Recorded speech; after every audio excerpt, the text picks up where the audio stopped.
Okay, so I've shown you how conflicts can generate problems because it means that multiple transactions are trying to mess or read from the same elements, meaning that you have to be very careful about how those things have to be ordered. You want to make sure that those transactions are isolated, meaning it looks as though from the outside that one transaction went to completion and then the other transaction went through completion, where in reality they were mixed up, perhaps because that schedule allows us to more efficiently use the computer's resources.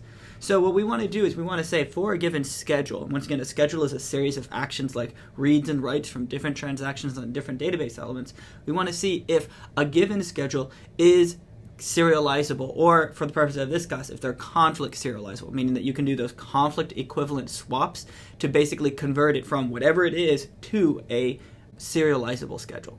So what I'm going to be doing here is I'm going to do just come with like a random series of reads and writes from different transactions, and then we'll look at the schedule to see if it is serializable. So I'm just going to come up with some reads and writes on the fly. So I don't know, read 1 of transaction A, and then a write to element B, and then read 3 of element A, and then a write 2 to element B, and then a write 1 to element B, and then a read 3 of element C.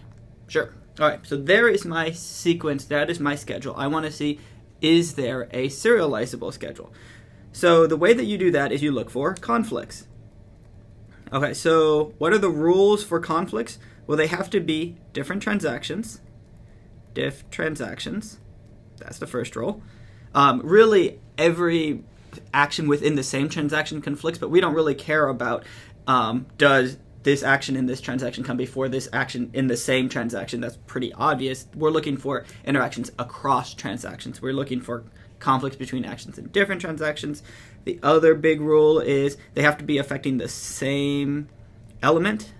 So if they're touching or reading from different parts of the database, it doesn't really matter unless they're touching the same part of the database, meaning that we have to look for if there's any sort of interaction. And then the other important thing to have an interaction is they have to be one of the two in the pair needs to be a write. Two reads never conflict with each other, but a read and a write and a write can. The ordering does matter there. Okay, so now let's look through our previous thing and look for, on all possible pairs of these actions, which of them conflict. So for instance, do these two actions conflict with each other? And the answer here is no, because they don't affect the same element. Okay, what about these two? Well, they do affect the same element. They are in different transactions, but they're both reads, so we're okay there. What about these two?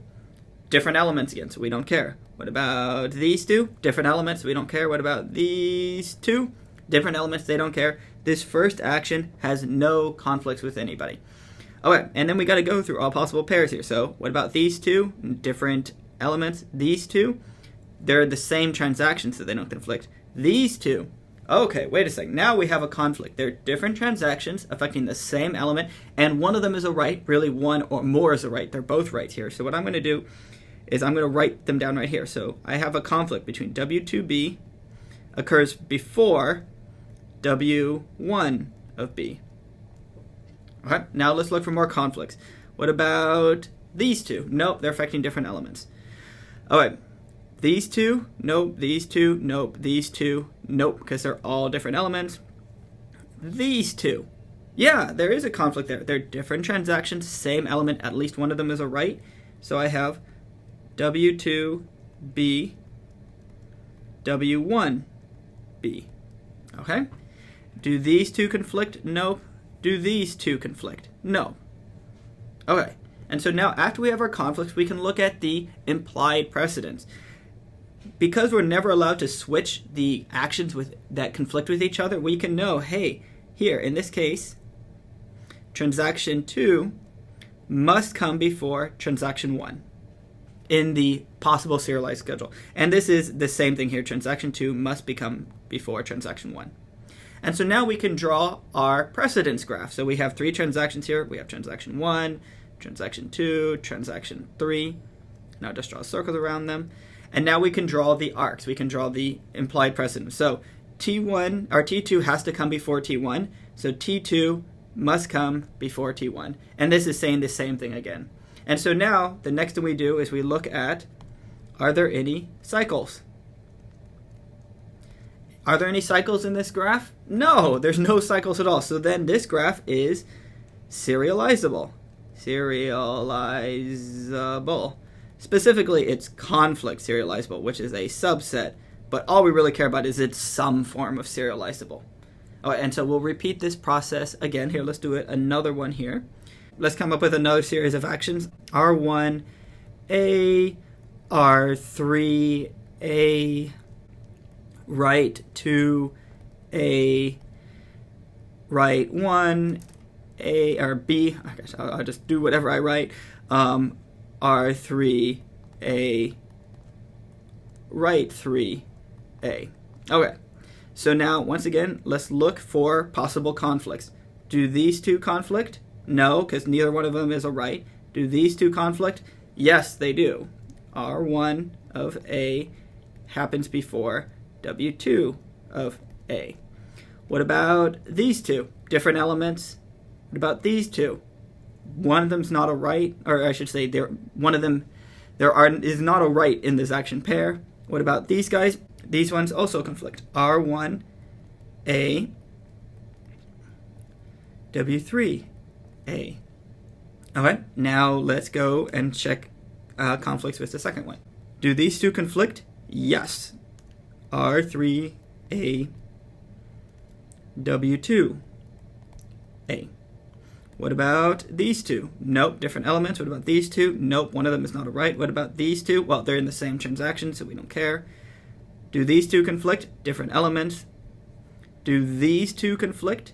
Yes. W2A, R3A. And do these two conflict? Yes. W2A, W3A. Alright, we're in the home stretch. Now this guy doesn't conflict with either of them because they're different elements. Do these two conflict? No, because they're in the same transaction. So now here are all of our conflicts. So what is the precedence implied by each of these? So this implies that T1 is less than T, or takes precedence over T2. This implies T1 takes precedence over T3. This implies T3 takes precedence over T2. This implies T2 takes precedence over T3. This implies T2 takes precedence over T3. And we can draw our graph. T1, T2, T3, and draw all of our arcs. So T1 points at T2, T1 points at T3, T3 points at T2, T2 points at T3. Are there cycles? Well, I hope that's pretty obvious here. There's a cycle here between T1 and T2. So the answer here is yes, which means this is non-serializable.